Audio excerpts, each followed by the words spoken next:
अगर आपसे मैं कहूं कि इस गर्मी में सबसे ज़्यादा राहत आपको क्या देता है, तो आप सभी इस बात से वाकिफ़ होंगे कि हमारे घरों में अक्सर ऑलमोस्ट अगर इन दिनों बात करें तो हर घर में आपको एसी नज़र आ जाएगा। लेकिन आपको क्या पता है कि इस तपती हुई गर्मी में जहां टेम्परेचर अब 45 डिग्री तक पहुंच चुका है, वहां एसी कहीं ना कहीं आपकी जान ले सकता है। दरअसल आज ये बात हम इसलिए कर रहे हैं क्योंकि कल दिल्ली के हौज खास इलाके में एक रिटायर्ड आईएएस अधिकारी के घर में कथित तौर पर एसी में ब्लास्ट होता है। और ये ब्लास्ट इतना भयानक था, इतना भयंकर था कि देखते ही देखते पूरे के पूरे घर में आग लग गई। अब यहाँ जो ये 80 वर्षीय रिटायर्ड आईएएस थे जिनका नाम धनेंद्र कुमार था, यहाँ जान चली जाती है इनकी। दरअसल एसी में ब्लास्ट होता है, अचानक से धुएं का गुबार होता है। हालांकि इस दौरान जब ये हादसा दिल्ली के हौज खास में हुआ तो उनके बेटे और परिवार में सहित 5 लोग मौजूद थे, जिसके चलते बाकी के लोगों को यानी कि रिटायर्ड आईएएस की पत्नी को और जो बाकी लोग मौजूद थे उन्हें सुरक्षित बाहर निकाल लिया गया। लेकिन क्योंकि रिटायर्ड आईएएस की जो उम्र है वो 80 वर्ष हो चुकी थी और कहीं ना कहीं कुछ सेहत को लेकर भी उनके कंसर्न्स थे, अब वो इस आग में फंस गए। बेटे ने बचाने की कोशिश की लेकिन दुर्भाग्यपूर्णवश जब वो उन्हें बचाकर बाहर लाए, जब तक आईएएस की जान जा चुकी थी। अब इस खबर पर ध्यान देने वाली बात क्या है, ये थोड़ा सा आप गौर कीजिए।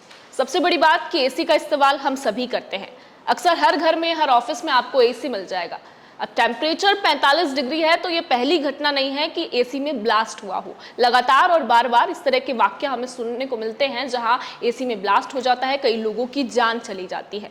और दूसरी बात, इस घटना में जो दिल्ली के हौज खास एनक्लेव में ये आग लगी तो रिटायर्ड आईएएस का जो बेटा है वो घायल हुआ, उसे हॉस्पिटल में भर्ती कराया गया। और जब पड़ोसियों से बात की गई तो कुछ मीडिया रिपोर्ट्स की अगर माने तो वहां कहा गया कि इस आईएएस अधिकारी को, जिन्होंने काफ़ी अच्छे प्रोजेक्ट्स पे काम किया था, देश का नाम रोशन किया था, उन्हें मदद मिलने में 20 से 25 मिनट का समय लगता है, जो कि अपने आप में एक ज़रूरी और ध्यान देने वाली बात है।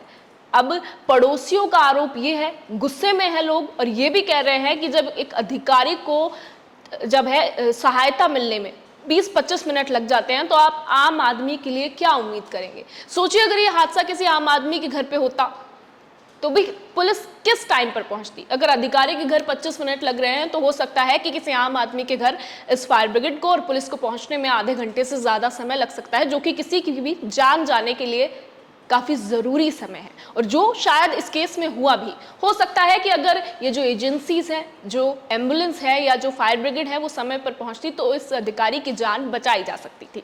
अब हौसखास में जो ये हादसा हुआ है ये 2 कंसर्न पैदा करता है। अगर आप भी एसी का इस्तेमाल करते हैं तो ज़रूरी जो प्रिकॉशंस है वो आपको लेने की ज़रूरत है, समय समय पर उसकी सर्विस करवाने की ज़रूरत है। और दूसरा जो कंसर्न है वो ये जो सुरक्षा एजेंसीज हैं, जो फायर ब्रिगेड है, पुलिस है, उन पर है कि इतना समय आखिर एक अधिकारी के घर पहुंचने में कैसे लग गया।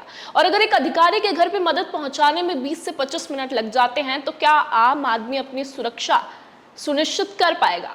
अब इस खबर पर आप क्या कहेंगे, इन आरोपों पर क्या कहेंगे, अपनी राय कमेंट सेक्शन में एक बार जरूर बताइएगा। बाकी ऐसी ही तमाम खबरों के लिए देखते रहिए लोकमत राजस्थान। धन्यवाद।